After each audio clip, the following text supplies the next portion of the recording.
Hello everyone, कैसे हैं आप सब।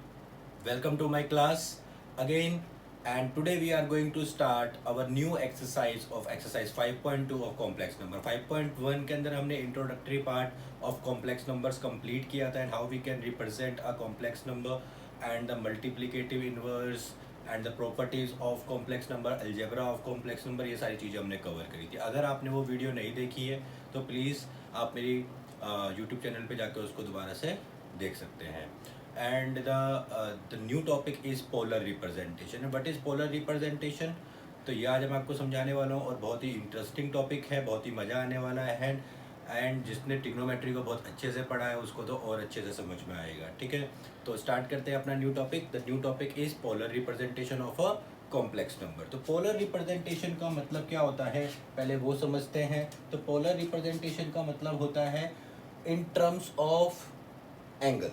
So you can represent the point on an argand plane by using its angle. For example, अगर हम argand plane में means this is your real axis, this is your imaginary axis, and this is a point z on the argand plane. Then this is the mod z, okay, and this is the angle with respect to theta.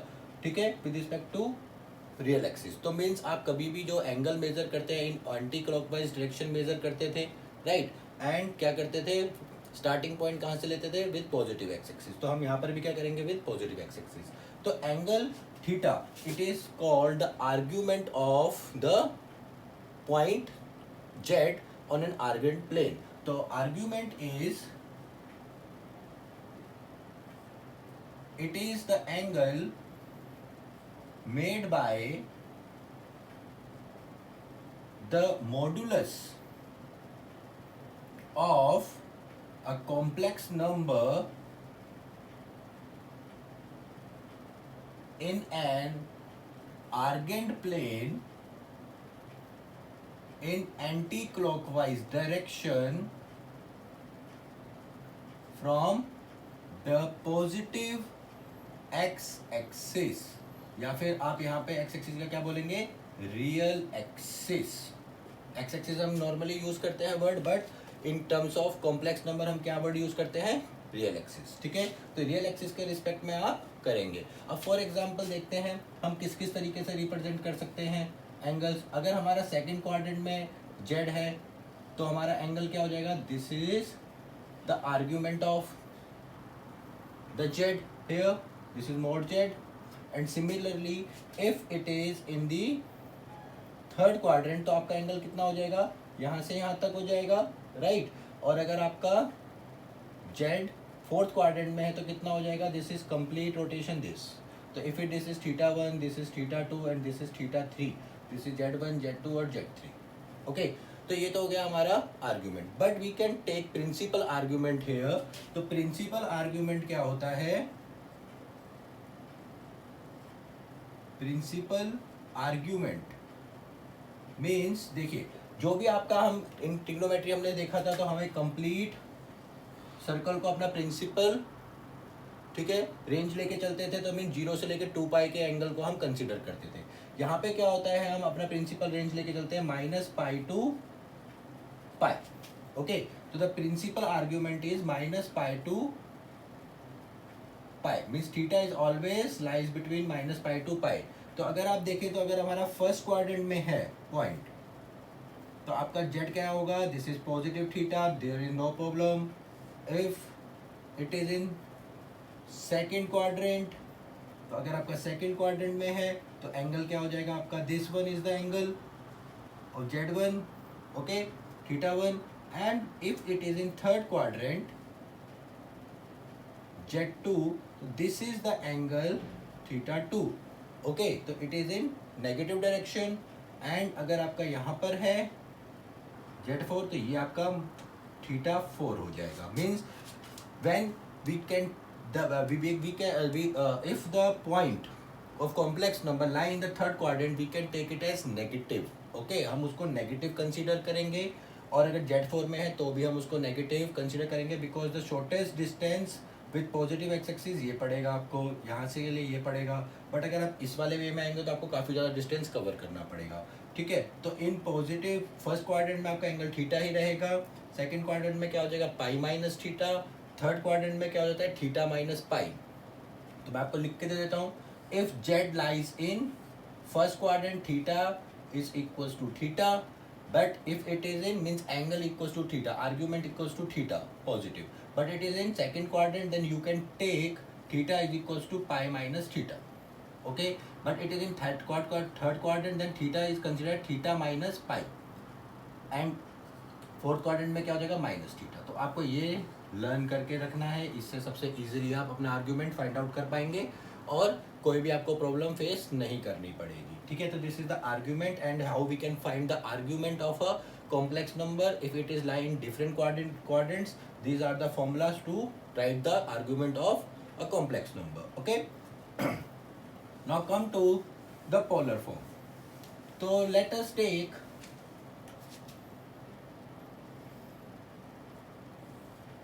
a point z is this and say this is r is the modulus of z, okay, and that is under root a square plus b square if it is the point a comma b.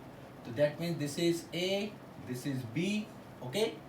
So if we can take a and this is the angle theta, then cos theta is equals to a by r and sin theta is equals to b by r, right?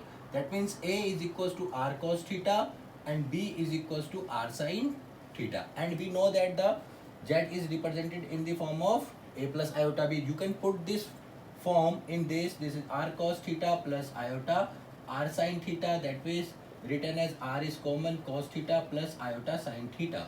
So this is the polar representation, means in terms of argument and modulus. If you can represent the complex number in terms of modulus and argument, then it is called the polar form of the complex number. तो आपकी polar form क्या हो जाती है, z is equals to r cos theta plus iota sin theta, and you can find out the theta here if z lies in first quadrant.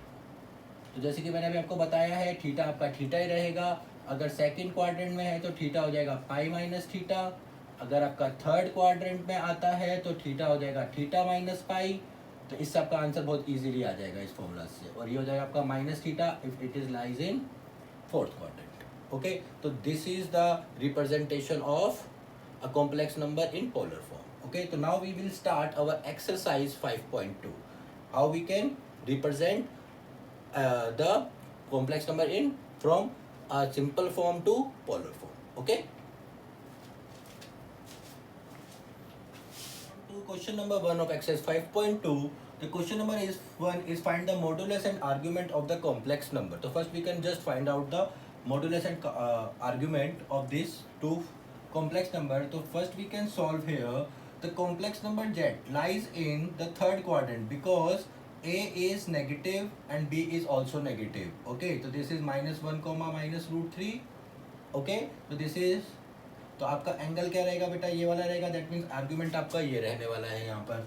तो first we can find the modulus. Modulus क्या होता है आपका are, तो are क्या होता है, this is under root a square plus b square, तो ये तो आपका बहुत इजीली आने वाला है, -1 का स्क्वायर प्लस -√3 का square, that is 1 + 3, that is √4, that is equals to 2, and it is a distance, so we can take it as positive, and this is 2 units because it is a distance, okay. And the argument is tan theta is equals to b by a, okay. tan theta is b by a, देखेंगे आप तो ये आपका क्या हो जाएगा b और ये हो जाएगा आपका a, तो b perpendicular upon base, okay. तो tan theta is equals to -√3 divided by -1, fine. तो this is √3 and theta means z lies in third quadrant, therefore इधर लिख रहा हूँ बेटा, ध्यान से देखेंगे, therefore tan theta is equals to, third quadrant में आपको मैंने बताया था क्या होता है थीटा माइनस पाई, और आप अगर यहाँ पे देखेंगे तो इसकी वैल्यू क्या है 10 पाई बाय 3 60 डिग्री। तो आप जो आपका थीटा होगा उसकी वैल्यू क्या आएगी, theta is equals to theta minus pi, that means pi by 3 minus pi. आपका थीटा क्या है, पाई इन नॉर्मल फॉर्म, उसमें से आप पाई माइनस करेंगे क्योंकि आपको थर्ड क्वाड्रेंट में आना है तो नेगेटिव होगा। This is -2 pi by 3। तो आर्ग्यूमेंट हो गया आपका -2 पाई बाय 3 एंड मॉडुलस हो गया आपका 2 यूनिट्स। ओके, तो सिमिलरली फॉर दिस वन, पहले आप ये चेक कर लीजिए कौन से क्वाड्रेंट में है, y is negative, x is positive, that means it is in fourth quadrant. Fourth quadrant के लिए आपका थीटा क्या रहेगा, माइनस थीटा रहेगा, है ना। तो r तो हो गया आपका √a² plus b², that means ये आपका क्या है -√3 और b क्या है आपका 1, तो ये हो जाएगा आपका √3 plus 1 that is again √4 that is equal to 2 units. And argument क्या हो जाएगा बेटा, तो इसको आप इस तरीके से भी लिखते हैं, आर्ग्यूमेंट ऑफ z। ओके, तो now argument of z is equals to minus theta, तो वो हो जाएगा 10, पहले आप tan थीटा की वैल्यू निकाल लीजिए। tan थीटा क्या होता है, v by A, that is -√3 divide by 1। तो √3 की वैल्यू क्या आती है बेटा, अगेन पाई बाई 3।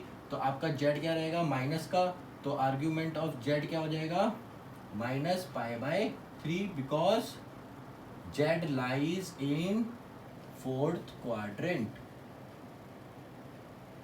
ओके, अगर इसी की पोलर फॉर्म लिखनी है तो आप लिख सकते हैं, क्या हो जाएगी, z is equal to r cos theta plus iota sine theta. तो बस वैल्यूज पुट कर दी, this is 2 cos minus pi by 3 plus iota sine minus pi by 3, और यू कैन सॉल्व इट। तो cos pi by 3 cos minus theta is equal to cos theta, and इसमें आपका minus बाहर आ जाएगा, तो ये हो जाएगी आपकी पोलर फॉर्म इसी की। तो इस तरीके से आप इसकी भी लिख सकते हैं, ठीक है। Now come to question number, to come to the next question, convert each of the following in the polar form. Okay, तो आपको there are 8 parts, so I can take 4, 3, 4, 5 and 6 and 7 and 8 you can try it by own. Okay, तो हम इससे start करते हैं। तो if z is equals to 1 minus iota, that means a is equals to 1, b is equals to -1। तो यहाँ पे आपका कौन सा क्वाड्रेंट हो गया, that is fourth quadrant. Fourth quadrant में है आपका, ठीक है। तो पहले हम r निकाल लेते हैं, r क्या हो जाएगा, a² plus b², that means √1² plus -1² that is √2। Okay, तो r आ गया आपका √2, एंड आर्ग्यूमेंट ऑफ z क्या आ जाएगा, that is tan theta is equals to minus b by a, that is -1/1, that is -1, that means tan pi by 4, and theta lies in fourth quadrant, then argument of z is -π/4। Okay, तो -π/4 होगा क्योंकि आपको मैंने बताया जो आपका angle आता है उसके आगे नेगेटिव लगा दीजिए, जो मैंने आपको फॉर्मूला बताया ना, बहुत इजी हो जाएगा उससे, ठीक है। तो यहाँ पे आपका z क्या हो जाएगा बेटा, r cos theta plus iota sine theta, that means √2 into cos -π/4 plus iota sine -π/4, और you can open this, that is √cos π/4 minus iota sine π/4। इसी तरीके से आप फोर्थ वाला क्या करिए। तो z देखिए यहाँ पे कौन से क्वाड्रेंट में है, x negative, real x is negative, imaginary x is positive, that is it is in second quadrant. तो सेकंड क्वाड्रेंट के लिए आप z तो सिंपली निकाल लेंगे, ये आपका √2 ही आएगा, ठीक है। z आएगा आपका √2, और आपका जल्दी से बताइए r क्या हो जाएगा, argument of z that is tan theta is equals to 10, या आप इसको लिखेंगे this is theta, that is tan inverse of b by a, that means, या आप इसको tan थीटा से ही करिए, ठीक है, थोड़ा आपको कंफ्यूजिंग कम रहेगा। तो tan थीटा की वैल्यू क्या होती है, b बाई a, तो tan theta is equals to 1/-1, that is equals to -1, तो tan थीटा की वैल्यू आ गई -10 π/4, and z lies in second quadrant. If it is lies in second quadrant, that means theta is equals to, yes, pi minus theta, pi minus π/4, that is 3 π/4. So argument of z is 3 π/4, then z is equals to r cos theta plus iota sin pi theta, तो this is under root 2 cos 3 pi by 4 plus iota sine 3 pi by 4। इसी तरीके से आप इसको भी निकाल सकते हैं, तो इसमें भी आपका जेड तो रूट 2 ही आएगा क्योंकि आपका दोनों वैल्यूज 1 1 है। तो यहाँ पे आपका टेन थीटा क्या हो जाएगा बेटा, ये थर्ड क्वाड्रेंट में है, बोथ आर नेगेटिव, तो ये हो जाएगा आपका -1 अपॉन -1 दैट इज 1। तो टेन थीटा की वैल्यू आ रही है आपकी 10 pi by 4, but z lies in third quadrant. If it is lies in third quadrant that means argument of z is, third quadrant में क्या होता था, राइट, थीटा माइनस पाई, तो that means pi by 4 minus pi that is -3 pi by 4। तो z is equals to r cos theta plus iota sine theta. तो are की value क्या दे रखी है बेटा, रूट 2 दे रखी है, और कॉस थीटा की वैल्यू आपने निकाल ली है -3 pi by 4 plus iota sine -3 pi by 4। That means this is under root 2 cos 3 pi by 4 minus iota sine minus plus 3 pi by 4। Okay, अब आ जाते हैं 6 1 पे। तो 6 1 तो और इजी है, देखिए इसके अंदर इसको आप ऐसे लिख सकते हैं 0 आयोटा, तो जेड तो आपका आ जाएगा 3, सॉरी आर आ जाएगा आपका 3, सॉल्व करके निकाल लीजिएगा। तो tan theta is equals to minus b by a, sorry positive b by a that is 0, and tan 0 0 कब होता है बेटा, 0 डिग्री पे ही होता है। तो यहाँ पे आपका ये रियल एक्सिस पे, तो theta is equals to 0, that means argument of z is equals to 0। Okay, तो यहाँ पे आपका जेड इक्वल्स टू क्या हो जाएगा, 3 into cos 0 plus iota sign 0। Okay, तो इसी तरीके से आप 7th एंड 8th क्वेश्चन भी कर सकते हैं। एक क्वेश्चन आपका 2 मार्क्स में इसका पूछा जाता है, राइट द पोलर फॉर्म और फाइंड द आर्ग्यूमेंट। आर्ग्यूमेंट के लिए जो मैंने आपको बताया है, प्रिंसिपल आर्ग्यूमेंट रेंज क्या होती है, -पाई टू पाई होती है, इसको याद रखना है। फर्स्ट क्वाड्रेंट में होगा अगर पॉइंट कॉम्प्लेक्स नंबर तो आपका थीटा थीटा ही रहता है। सेकंड के लिए थीटा पाई माइनस थीटा हो जाता है, means argument pi minus theta होगा। थर्ड के लिए theta minus pi, and fourth के लिए आर्ग्यूमेंट क्या रहता है, माइनस थीटा रहता है। तो बस अगर आप ये चार फॉर्मूलाज को याद रखते हैं, और अगर आपको वैल्यूज फाइंड आउट करनी आती है, किसकी, ट्रिग्नोमेट्री अगर आपने अच्छे से पढ़ी है, आपको वैल्यूज फाइंड करनी आती है थीटा की, तो आपको कोई प्रॉब्लम नहीं होगी। बस फिर आपको फॉर्मूले के अंदर वैल्यू रखनी है। And if you face any problem, and if you have any doubt in any question, please share with me, right a comment on the comment box, and please like, share and subscribe my channel.